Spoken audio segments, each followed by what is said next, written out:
C'est une époque où Renault commençait à lutter contre son complexe d'infériorité vis-à-vis des concurrents, surtout étrangers. Renault, constructeur de tous les paradoxes, contrôlant à lui seul jusqu'à 40% de son marché domestique, mais croulant sous les dettes, allait devoir se réinventer et c'est la R19 qui a symbolisé cette ambition inédite. Dernière Renault désignée par un nombre et premier modèle conçu sous l'obsession de la qualité, cette berline qui peine à s'extraire de l'oubli est bien plus significative que son design volontairement fadasse pourrait le laisser penser.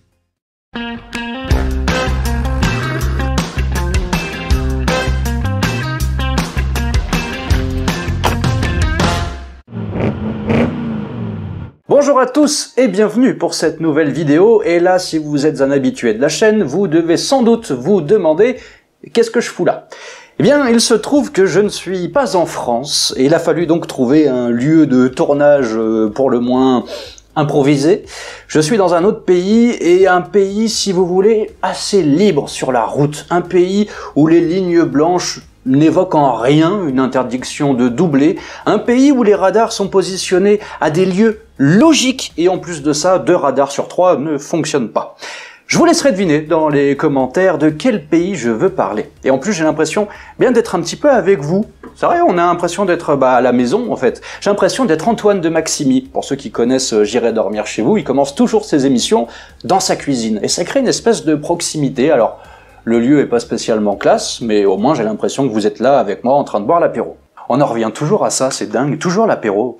Bien, avant de vous parler de la Renault 19, laissez-moi vous présenter notre partenaire pour cette vidéo. Il s'agit de Biparts. Biparts qui propose plus de 6 millions de pièces d'occasion pour n'importe quelle auto.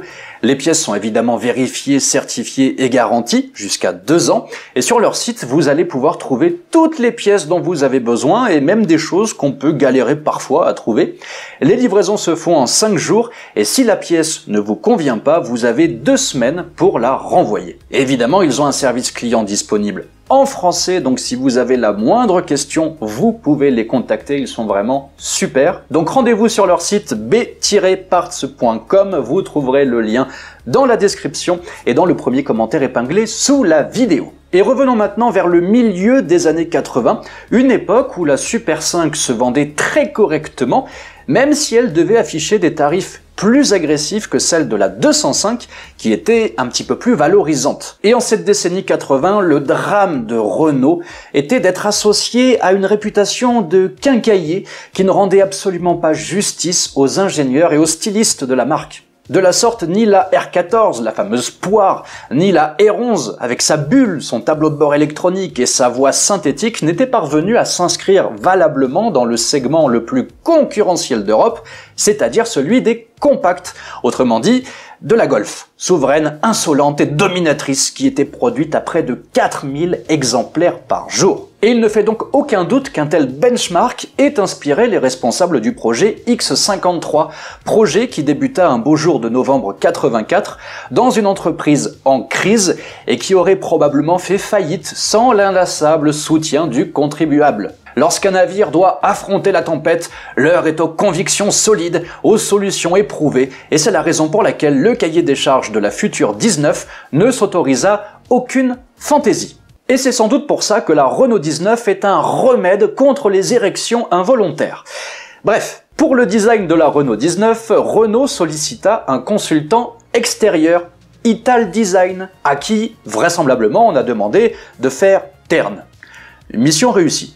Raymond Lévy, le PDG de Renault à l'époque, qui avait succédé à Georges Besse dans les tragiques circonstances que l'on connaît, ne s'était pas privé pour critiquer ouvertement le manque de fiabilité de sa R25. Et il suffisait de comparer son habitacle avec celui d'une Audi 100 ou d'une Mercedes W124 pour mesurer le gouffre qualitatif qui séparait la voiture française de ses concurrentes d'outre-Rhin. Et le raisonnement demeurait valable, même plus bas dans la gamme, une Ford Escort paraissait quand même plus solide qu'une Renault 11. En effet, les outrances esthétiques vieillissent souvent plus mal que le classicisme, et le conservatisme d'une certaine clientèle n'autorisait guère quelconque expérimentation. C'est pourquoi on peut définitivement en conclure que la Renault 19 est l'enfant d'un terrible constat. L'esprit de sérieux devait désormais l'emporter. Et on oublie les planches de bord en forme de râtelier à fusil ou des compteurs avec des gros chiffres colorés. Et quel que soit l'angle sous lequel on contemple la Renault 19, parce que oui, on contemple une Renault 19, à l'intérieur comme à l'extérieur, la neutralité revendiquée du modèle saute à la gorge de l'observateur. L'épaisseur du montant arrière, le fameux montant C, censé évoquer la solidité, ne vient pas de n'importe où. Et vous voyez à qui je pense. La visibilité et la luminosité y perdent, ce que la consistance de l'ensemble y gagne. Le tableau de bord monobloc légèrement orienté vers le conducteur n'a pas été conçu pour stupéfier le regard, mais pour être commode à l'usage et se faire oublier. Là encore, mission accomplie. Nous sommes en présence de la quintessence de l'automobile raisonnable, de l'anti-coup de cœur, de l'exact contraire d'une voiture d'ingénieur. La 19 a été conçue en écoutant, avec une intensité possiblement excessive, les doléances de ses futurs acquéreurs. Et dans ces conditions, la R19, dont la fabrication se prolongea jusqu'en 2000 en Amérique du Sud, a été produite à près de 6 millions d'exemplaires, après avoir été en 89 et 90, le modèle importé le plus vendu en Allemagne de l'Ouest, ce qui n'était pas vraiment une surprise, tant elle correspondait aux attentes du marché. Et à cet égard, il est intéressant de comparer la R19 avec une autre compacte concurrente de l'époque, la Fiat Tipo. La Fiat Tipo dont les partis pris se situaient à l'opposé de la Renault, aussi radicale dans son style que la française pouvait être banale, celle dont la plateforme fit long feu chez Alfa Romeo ou Lancia et qui essuya un semi-échec, éprouvant de grandes difficultés à trouver des acheteurs en dehors de l'Italie. Et là, je vous ai donné un petit indice quant à mon lieu de villégiature. Oui, certes, à ce niveau-là, c'est même plus un indice, hein.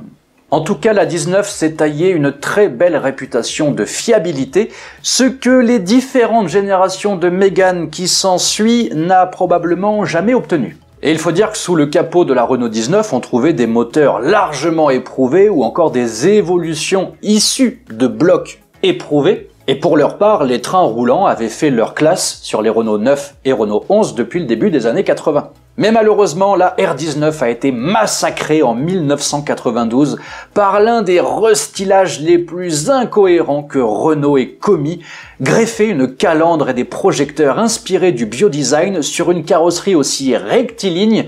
Il fallait quand même le faire. La 19 a toutefois connu un très beau parcours, privé de break, c'est vrai, mais allant jusqu'à proposer un cabriolet extrêmement agréable à utiliser, une version beaucoup plus classique, oui on pouvait faire encore plus classique avec la 4 portes, la fameuse chamade, ainsi que le tout premier moteur à 4 soupapes par cylindre du losange, la fameuse Renault 19 16S, supplantée par une Mégane dont les formes mollement organiques n'ont pas forcément mieux vieilli. Le modèle a longtemps conservé des adeptes, convaincu par sa durabilité et le soin apporté à sa conception comme à sa fabrication. Et on était donc loin des crises d'hystérie que les Renault du XXe siècle ont pu offrir à leurs propriétaires. Tous ceux qui ont eu des Laguna, des Avantime, des Velsatis. En tout cas, aujourd'hui, trouver une belle Renault 19 devient de plus en plus compliqué, même si vous pouvez toujours en trouver une sur notre site carjaguar.com, bah oui, j'en profite. Les plus rares étant probablement les attachantes TXI et Baccarat. Machine humble et fidèle, elle planque d'incontestables qualités de fond sous l'anonymat de sa physionomie. Mais si vous déboursez les quelques milliers d'euros qui vous permettront de vous en rendre propriétaire, gageons que vous ne serez pas déçus. À condition bien entendu de lui demander uniquement ce qu'elle peut vous donner, mais elle peut vous en donner beaucoup. Merci à tous d'avoir suivi cette nouvelle vidéo et n'oubliez pas de vous rendre sur le site de notre partenaire Biparts.